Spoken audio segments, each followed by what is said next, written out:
ఇక్కడ పట్టుకుంటే చింటూ ఎందుకు ఇస్తాను సైకిల్ తొక్కడానికా లేకపోతే దేనికి ఇస్తాను సైకిల్ ఎంత ఏమొస్తుంది చదువు వస్తుంది సైకిల్ ఎందుకు మరి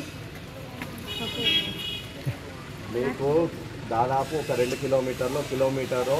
పోవడానికి కిలోమీటర్ రావడానికి కిలోమీటర్ అవుతుందా ఎవరు తోలుతున్నారు ఇప్పుడు మిమ్మల్ని పేరెంట్స్ తోలుతున్నారు కదా అంటే మీరు పేరెంట్స్ టైం కూడా వేస్ట్ చేస్తున్నారు కదా ఎంత హాఫ్ అన్ అవర్ వేస్ట్ చేస్తారా పొద్దున సాయంత్రం చేస్తున్నారా సో ఇప్పుడు మీకు పేరెంట్స్కి రిలీఫ్ ఇచ్చి అంటే ఏమంటారు వాళ్ళని కష్టపెట్టకుండా వాళ్ళని మీకు మీరు పోయి మీ టైం సేవ్ అవుతూ ఉన్నది మీ పేరెంట్ టైం సేవ్ అవుతూ ఉన్నది మీరు వచ్చేసి మంచిగా మీ పేరెంట్ పని చేసుకుంటాడు మీరు వచ్చేసి మీరు మంచిగా చదువుకుంటే ఈ బాబులు ఇచ్చిన సైకిళ్ళకు మీకు విలువ ఉంటుంది అర్థమైందా మంచిగా చదువుకుంటేనే సైకిళ్ళు వస్తాయి లేకపోతే సైకిళ్ళు మళ్ళీ తీసుకుంటారు మీరు మంచిగా చదువుకోవాలి చదువుకుంటే ఇంకా బాబులు చాలా ఇస్తారు అర్థమైందా మంచిగా చదువుకోండి టైం సేవ్ అటువంటి కార్యక్రమాలు రాజకీయ కార్యక్రమాలు ప్రజాసేవ కార్యక్రమం ఇంకా ఎక్కువ సైకిల్ అందరికీ ఇద్దాము మీరు మంచిగా చదువుకుంటేనే ఇద్దాము లేకపోతే ఇవ్వద్దు ఇంకొక రీజను మీకు అన్నిటికంటే ఫస్ట్ మీరందరూ rotary club of Hanamkonda president గారు సెక్రటరీ గారు ప్రవీణ్ గారికి మీరందరూ ఫస్ట్ థ్యాంక్స్ చెప్పాలి థ్యాంక్స్ చెప్పాలి ఇది మన ఊరు మీరు మంచిగా చదువుకొని మంచిగా డెవలప్ కావాలి ఓకే అందరికీ మంచిగా అండ్ ఇంకొకటి మీకు మెయిన్ విషయం మీకు చెప్పేది ఏంటంటే చాలామంది ఊళ్ళు దూరం ఉన్నాయని లేకపోతే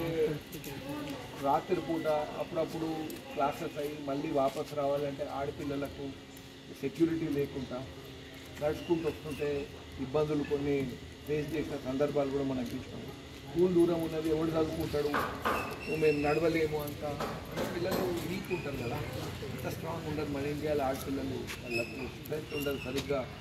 ఫుడ్ సరిగ్గా తీసుకోక ఎనిమిక్ ఉంటుంది బ్లడ్ తక్కువ ఉంటుంది వాళ్ళకి అంత హెల్దీగా ఉండదు సో ఆ పరిస్థితులు వీక్ అనిపిస్తే ఎటు పోబుద్ది కాదు స్కూల్కి అదొక పెద్ద ప్రాబ్లం స్కూల్ డ్రాప్ అవుట్స్కి అది కూడా ఒక కారణం అందుకనే సైకిల్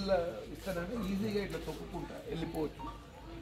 అనే ఒక ఉద్దేశంతో కూడా ఇవి ఇవ్వడం జరిగింది మీరు దీన్ని మంచిగా ఉపయోగించండి అండ్ జాగ్రత్త యూ షుడ్ గో స్లో మీరు పర్ఫెక్ట్గా తోలేదాకా దాని తర్వాత కూడా ర్యాష్ డ్రైవింగ్ చేయొద్దు కింద పడద్దు ఎందుకంటే ఇప్పుడు ఎటునరంలో కూడా నేను చూస్తున్నా ఎట్లా పడితే అట్లా బైక్స్ మీద పోతాను వాళ్ళు వచ్చి మీకు కలిగితే వాళ్ళది మీ తప్పు కాకుండా ఇబ్బంది కనుక గమనించుకుంటూ జాగ్రత్తగా డ్రైవింగ్ చేయండి జాగ్రత్తగా లెఫ్ట్ సైడ్ ట్రాఫిక్ రూల్స్ ప్రకారం మీరు పాటించి మీరు వెళ్ళండి ఓకే మంచిగా చదువుకోండి ఇవే కార్యక్రమము చాలామందికి మనము ఇవ్వబోతే ఇది ఓన్లీ ట్రయల్ శాంపుల్ ఓకే దీన్ని మనము ఇంకా ఇంకా చాలా సైకిల్స్ తెప్పి ఊళ్ళల్లో కూడా వేరే ఊళ్ళలో అందరికీ మహిళలకు పిల్లలు మీరందరూ చదువుకోవాలి మంచిగా ఉండాలనే ఉద్దేశంతో పెద్ద ఎత్తున ఈ కార్యక్రమం తీసుకుపోబోతున్నాం next okay you're lucky people congratulation అందరికి వచ్చారు నేర్చుకుంటాను నువ్వు దూరం పోతావు కదా నీకు వచ్చా సైకిల్ ఒకడు మీద పోవాలి కాబట్టి